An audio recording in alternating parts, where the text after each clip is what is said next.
Good morning and welcome to Erupt. I'm your host, Lauren the Brunette, and I'm coming to you live from Los Angeles. And today we're going to be talking about guns. Here in California, there's been a little bit of whiplash because a decades old assault weapons ban was overturned, only to be reinstated a few weeks later. It has brought the gun control conversation back to the forefront. And continuing the conversation, the Biden administration yesterday announced gun control measures following the uptick in violence across the country. Here to talk about this with me is Wells Costello, a proponent of the Second Amendment, and Poe Murray, chairwoman of the Newtown Action Alliance. Thank you both for being here today. Thank you. Thanks for having us. Before we get started, I want to give the audience a chance to get to know you guys. Poe, I know you are a gun control advocate, and according to your Twitter, your neighbor committed the tragic massacre at Sandy Hook Elementary School. So please tell us a little bit more about what got you into this work. Sure. So I've lived in Sandy Hook, Connecticut for nearly 22 years, and I raised my 4 children there. My youngest son was in 6th grade when the shooting occurred, and my neighbor was the shooter.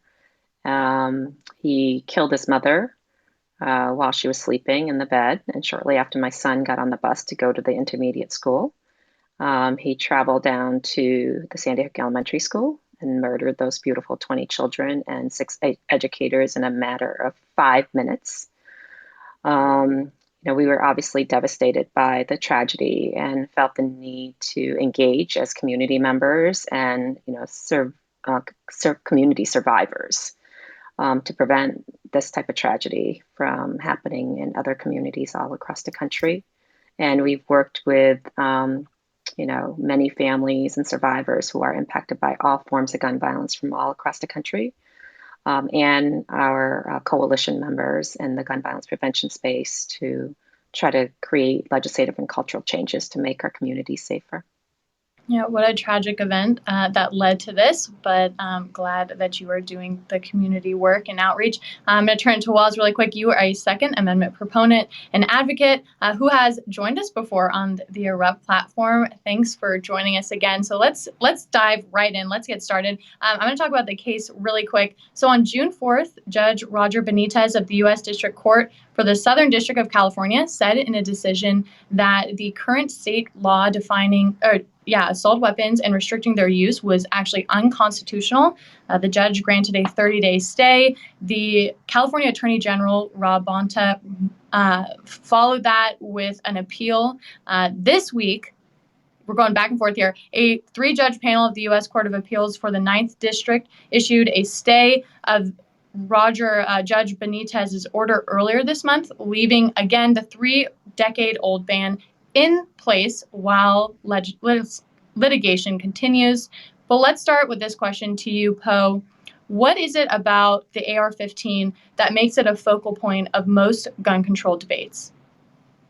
Well, it's because a single weapon can be used to murder a large number of people in a matter of minutes. And, we believe that those are weapons that belong on the front lines in wars and not in our streets or in our homes. There are other firearms that can be used to protect oneself.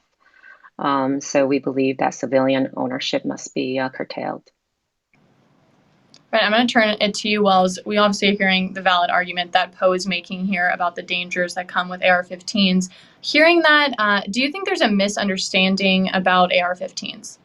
There's a massive misunderstanding about AR-15s. First of all, when you talk about like an assault weapons ban, no one can define the term assault rifle or assault weapon. David Chipman was just interviewed in one of his hearings the other week, and he himself said an assault rifle or assault weapon is whatever Congress defines it as. So like there's no actual definition for an assault rifle or an assault weapon, and therefore it's kind of hard to make laws banning them or laws protecting them because they're not defined. AR-15s in general, I think there's a huge misunderstanding about. Like, there's not the AR-15 itself is a very diverse platform, and so it can come anywhere from like chambered in 9mm all the way up to 5.56. And then you have the AR-10, which is chambered in 7.62. And so these are very different like a very diverse and customizable platform of rifle. And so when you talk about an AR-15 in general, you have to be kind of a little bit more specific, because you can also make an AR-15 pistol, which is legal in California, depending on some certain components that you may or may not be allowed to put on the gun. So I think it has to be defined a little more stringently. And a lot of the laws, the letter of these laws, like don't really define what they're actually talking about. So it's a little confusing. And I think there is a lot of confusion and misunderstanding about that term itself. And I want to turn that to Poe there. Poe, how do you think we can define the term assault weapon or assault rifle? Yeah, so I want to disagree with Wells.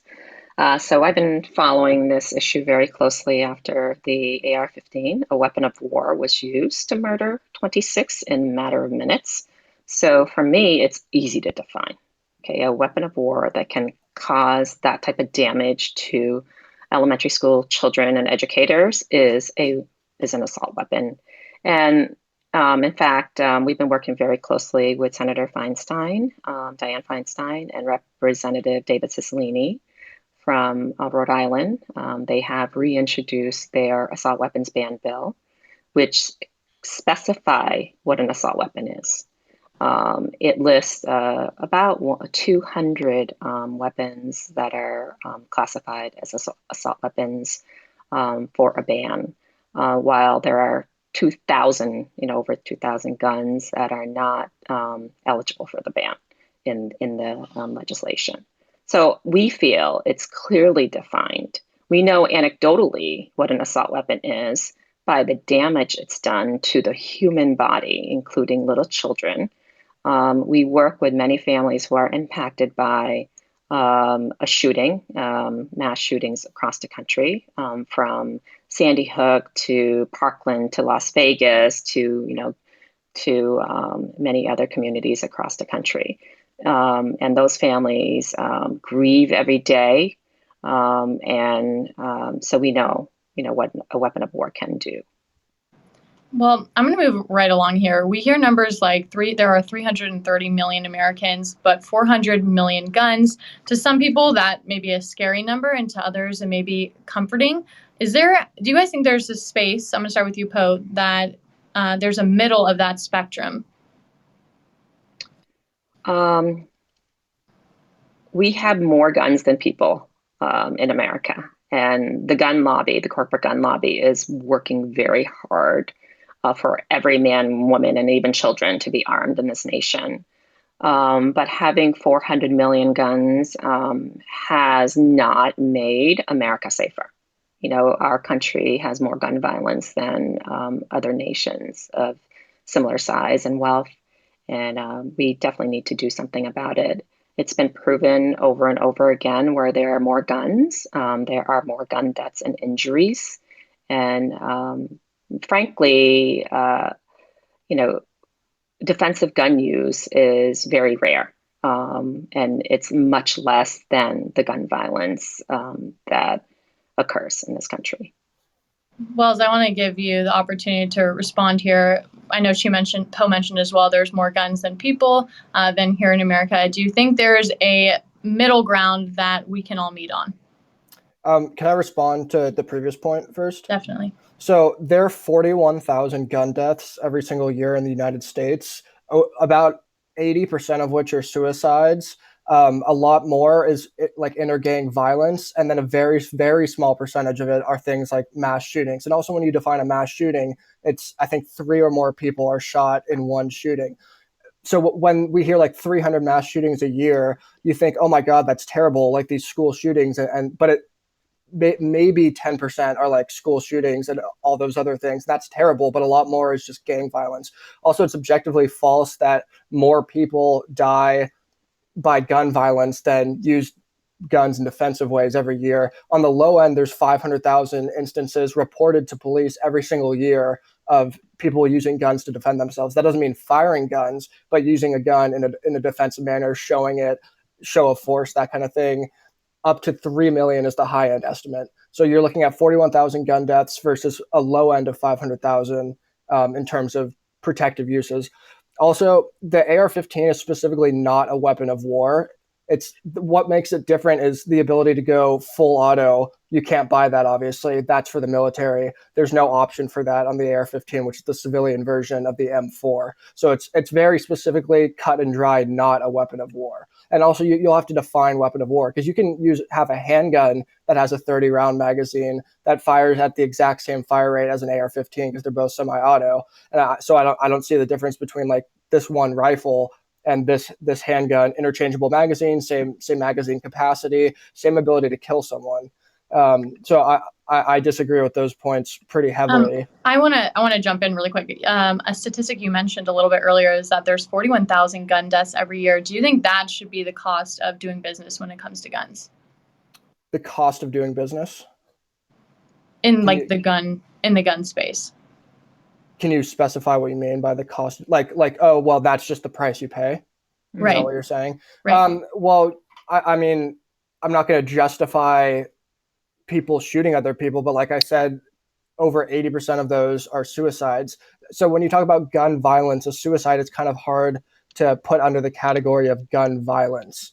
It's once again, that's terrible, and I don't want people committing suicide, quite obviously, but the gun is just a way to commit suicide, not necessarily the reason someone committed suicide. You don't see a gun and say, hey, now I'm going to commit suicide. So if you take those numbers out, you're looking at like a very, very, very small portion of shootings being Sandy Hook, being Parkland, like those kinds of things, right?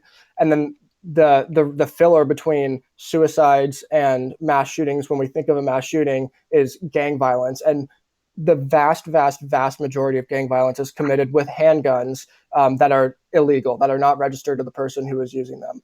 I'll make one point and then I'll pass. I'm also very confused as to why anti-gun lobbyists and activists are focused so heavily on AR-15s when they are this like very, very small part of the problem when it comes to overall gun violence. The vast majority of all gun violence is committed with handguns, and the vast majority of those handguns are illegally obtained or just illegal in general, not necessarily not registered to them, but bought on the black market, that kind of thing. So I'm confused as to why it's so focused on AR-15s.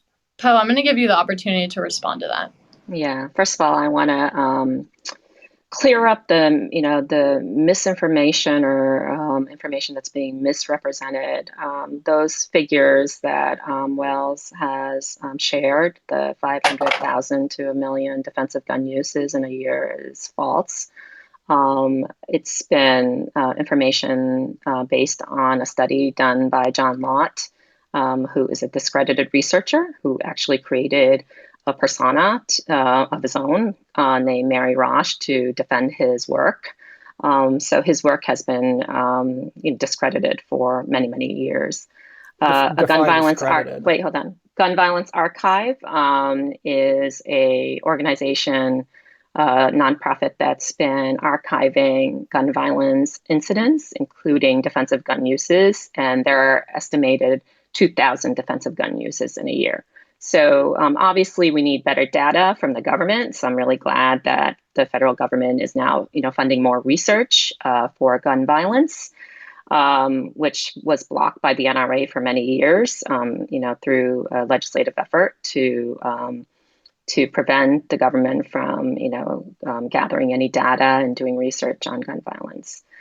So that's the first. And also, we're not just focused on AR-15s. We believe, we know that it is a small fraction of gun deaths and injuries, but it really has damaged and traumatized our children all across the nation. Even my own children, four of them, are scared to go to movie theaters, and they think about their lives and their future children's lives, and is afraid to live in this nation of 400 million guns, not just AR-15s. And we believe that all forms of gun violence need to end, and we have to address handguns and other type of guns as well, with simple, logical, common sense bills like the Universal Background Check bill that is introduced by my Senator Murphy, and which has been passed out of the House of Representatives, and we're waiting for the Senate to do the same. But as we know, the Senate Republicans have filibustered a vote on the background check bill that is supported by over 90% of Americans, including, people like you, Wells, Second Amendment supporters, gun owners, Republicans. So that's been a huge frustration for us. Right. I want, Wells, can you tell me a little bit more about your background? How long have you been a gun owner and advocating for gun rights? I've been a gun owner since I guess since I turned 21 is when I bought my first gun. My family's never owned firearms until myself. I now own a couple different firearms. I mean, I don't have to get into the details, but I carry every day. Arizona's a constitutional carry state, so that means you don't need a permit to carry either concealed or open carry. Anyone who can legally own a gun can carry it. And I've been an advocate for the Second Amendment for, pretty much my entire life. I also have personal experience with people dying in mass shootings. One of my best friends died in the Thousand Oaks shooting back in 2018, I think it was. And that only made me push harder for gun rights. I think, like, you hear the argument that, like, the good guy with a gun is doesn't exist. You hear that a lot, that a good guy with a gun never stops a mass shooting. I disagree with that, because in the end, every single mass shooting is ended with a good guy with a gun. Either it's a civilian that pulls out a gun and returns fire, or the police show up with guns, or the police show up with guns and take the guy, or the guy kills himself. How else has it been ended? How else has a mass shooting been ended? There's been a lot of mass shooting suicides, but it's not ended by a good guy with a gun. And he shoots himself. I could point you to an FBI study that was done about active shooting situations. In fact, a good guy with a gun rarely stops a bad guy with a gun. It's so literally I would be happy to share. I would be happy to share that information. By a good guy with a gun. A civilian, that's not the true. Police, a civilian, the police, or the guy shoots himself. How is that a good guy with a gun? Those are the all guy people with a gun guns. Who shoot himself after murdering 20 children and 6 educators is a good guy with a gun. That's insulting. It's ended for the with families who I'm lost not trying to insult anyone, and I'm sorry, but you can't make legislation based on emotion. You have to look at the data and statistics. It is data and statistics. I lost my best friend in a mass shooting too, and I'm not out here making an emotional argument. So it's not an emotional argument. I'm telling you that there is an FBI study. You said I insulted you because I said that good guys with guns. I said you insulted the families who lost their children, so that's because you're suggesting argument. I'm not insulting anyone. You are suggesting. All right, I'm gonna take control of the situation really quick. Obviously, there's a lot of different information here when it comes to gun violence and gun shootings and mass shootings in general, especially when you see it every single day on the headline news, let's be real, that I think maybe triggers a lot of these different kinds of responses. But I want to get back to the actual debate of gun control specifically. You both obviously have varying opinions here, but do you think it's more effective to have a nuanced debate on gun control? Obviously there seems to be different levels of what guns are and which ones are more dangerous, or we should be thinking more generally, just firearms are firearms, let them be. Why don't you start me out, Poe? Yeah, you know what? We work with many gun owners, and in fact, we have gun owners in our organization, and many of the gun violence prevention organizations have gun owners. Majority of them support gun violence prevention measures, like background checks, like banning high-capacity magazines, passing the background checks, and and also banning assault weapons. We have 70% support for that. So majority of Americans are there. There are an extremist group who support not passing any gun control measures. But certainly there's more we can do. So if we have someone like Wells, who wants to protect himself with a gun, we support that. But we want to make sure that people that can own guns, that there are higher standards, to make sure that they're mentally fit and they don't have a criminal history or a domestic abuser or a stalker. And we agree on that. So What we really need is gun owners like Wells to join us in passing some common sense bills. Yeah, Wells. I agree with that on that point. I what background checks are you mentioning? Because federal background checks are mandatory for buying a gun in a gun shop. I know you can. There's the loophole where you can go to a gun show, purchase a gun.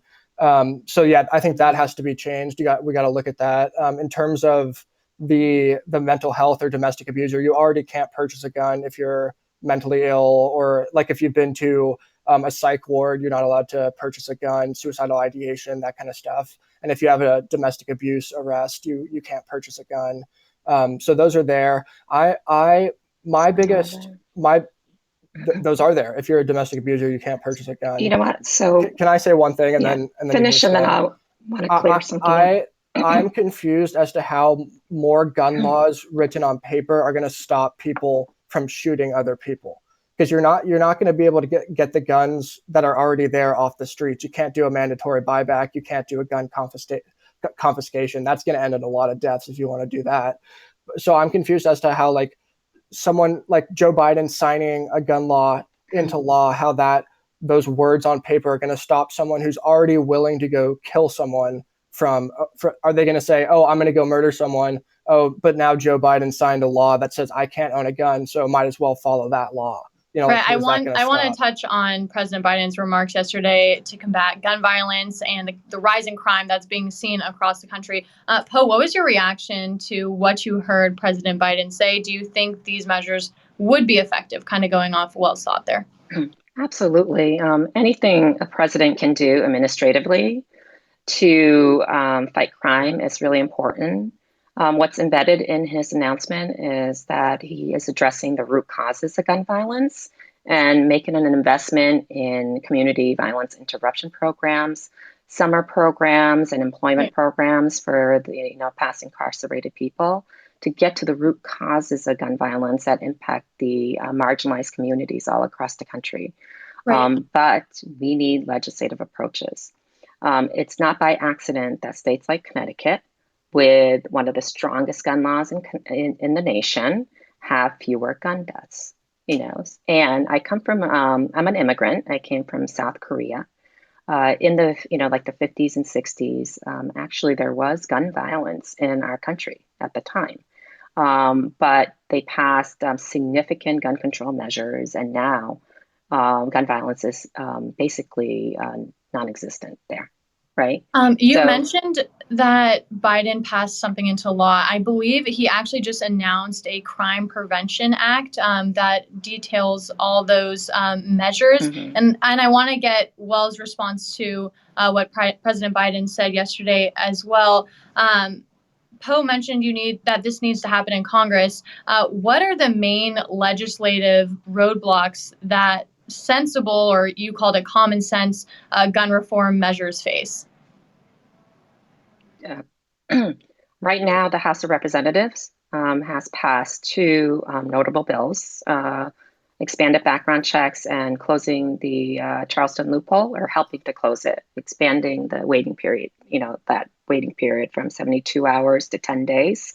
So that passed out of the House in March, and we've been waiting for the Senate to take up those bills. And right now, Senator Murphy has been negotiating with Republicans to try to get them to support the background check bill. And those talks have stalled. And the Senate filibuster is what's preventing us from passing the bills. We have a slight majority in the Senate. We have 50 Democrats and Kamala Harris that will break the tie, who will break the tie. And we just need to make sure the Democrats, we have the votes for the Democrats, and we're going to have to end the filibuster to get that done. Okay, I'm going to turn this to Wells here, our proponent of the Second Amendment. Yesterday, President Biden said, quote, "We're not changing the Constitution, we're enforcing it." What is your reaction to that? So I have to make a distinction here. So the Second Amendment is technically, under the Second Amendment, you should be able to own any arms that you want. Like that's like automatic weapons, grenade launchers, all that kind of stuff. under the Second Amendment, you should be allowed to own those. Do I think that should be the case? No, I do not, obviously. But you're talking about the Second Amendment, which was written at a point in time where private citizens owned cannons, they owned warships. Like this was at a time where people owned massive, if you want to talk about weapons of war, like we're talking full on warships, right? Obviously, you shouldn't be able to own a warship. But under the Second Amendment, you are allowed to own those things. The Second Amendment is absolute the way it's written. Once again, I don't think you should be able to own a warship or a cannon, but it is absolute the way it's written. I don't think Joe Biden has a grasp on what the Second Amendment is actually saying. If I could lay it out real quickly. So when you're talking about a well-regulated militia, that is, the militia was understood as as common people, because the militia was made up of just common citizens. The reason it's written that way is because they needed to have average men from age 18 to 40 ready to go at any time to fight a war, like the Revolutionary War was fought. So they wanted every single man to own a weapon, so that if they were called on to fight a war, they could fight that war. So a well-regulated militia is talking about the people, not like the U.S. military. And well-regulated doesn't mean well-restricted. It means well-formed, well-governed, well put together. And then the right to bear arms shall not be infringed. Like, there's a reason that shall not be infringed is in there and nowhere else in the Constitution. I think the founding fathers knew very clearly that the Second Amendment had to be absolute and could not be infringed upon, because the reason it's there is to prevent government tyranny. And so when I see people like Joe Biden and other Democrats trying to restrict my right to own a gun or other people's right to own a gun, it strikes me as kind of ironic, because the Second Amendment is there to prevent that very kind of action.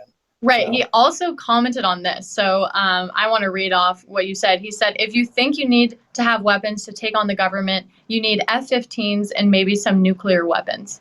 Can I respond to that real quick? Of course. So that argument that, oh, well, you're never going to be able to defeat the U.S. military, so why should you be able to own a gun?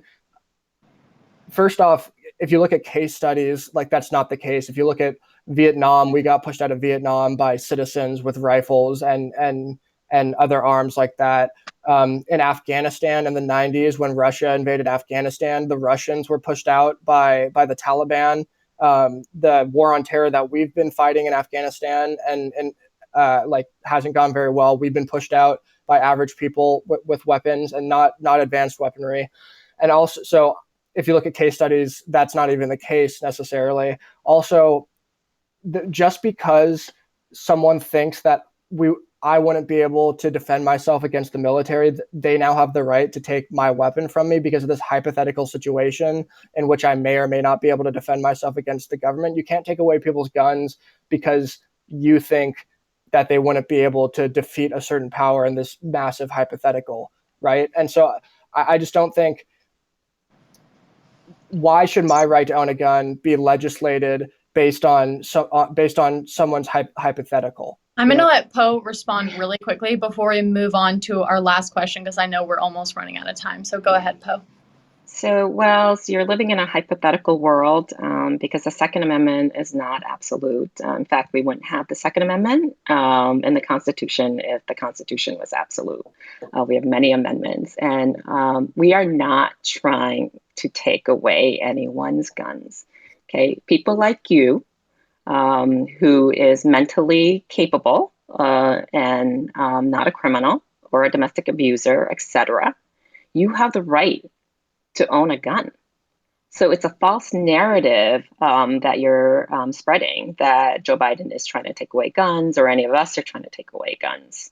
The Second Amendment is basically a racist relic as well, just like the filibuster. I mean, it was placed there to control the slaves. Anyways, I just want to tell you that Newtown Action Alliance and all our allies, every single national organization working on gun violence prevention, we're not here to take away your rights whatsoever. Okay, you support background checks. We want to make sure that you and everyone else goes through a background check. including on the internet and at the gun shows and through private sales, right? If you want to sell a gun to a friend, we want to make sure that friend, okay, is sane and not doesn't have a felony record, etc. Right? As far as weapons go, you're not allowed to own any gun that you want. Heller made that decision, right?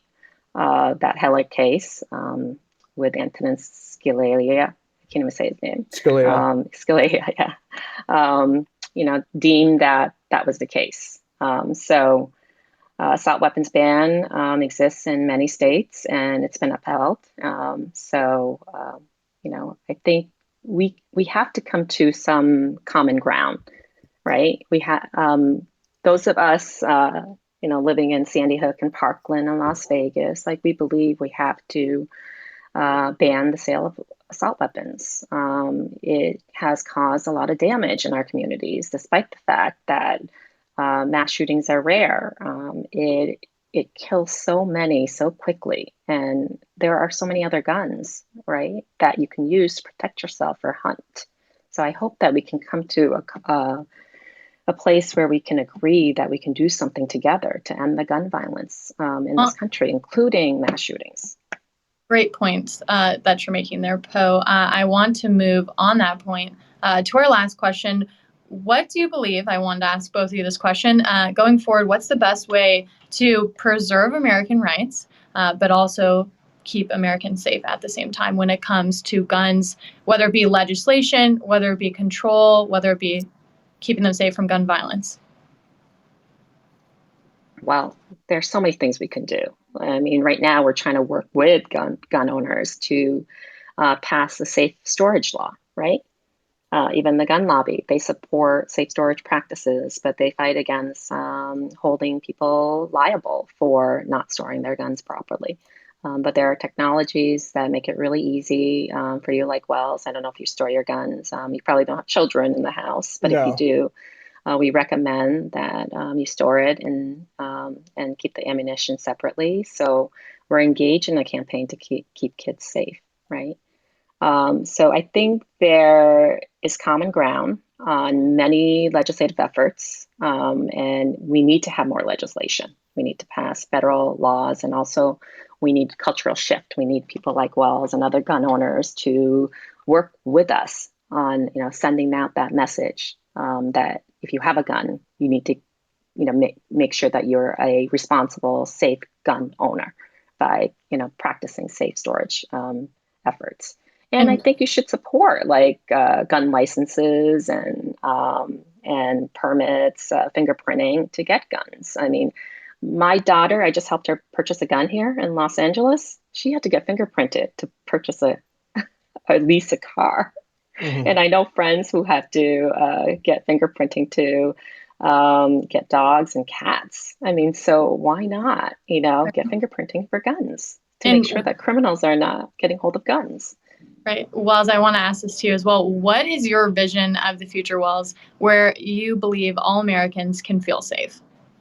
It's funny. It's funny that you mentioned safe storage, actually, because my gun's about 3 feet from me right now. I don't store it in a safe. I keep it because if someone breaks in my home, I don't have time to go unlock my safe and then go grab my ammo that's stored somewhere else and then put it in my gun and load it. I'll be dead by that time. So I don't store it safely. I protect myself.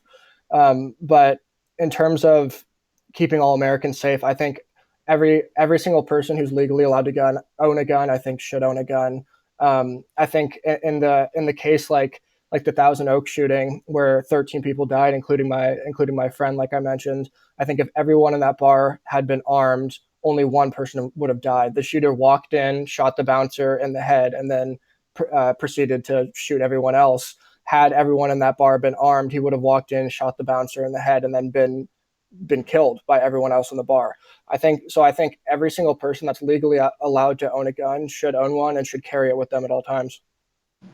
Well, that would mean, so many Americans owning a gun, and we already have, like we mentioned before, 400 million guns in this country. I encourage more. It hasn't made our country safer.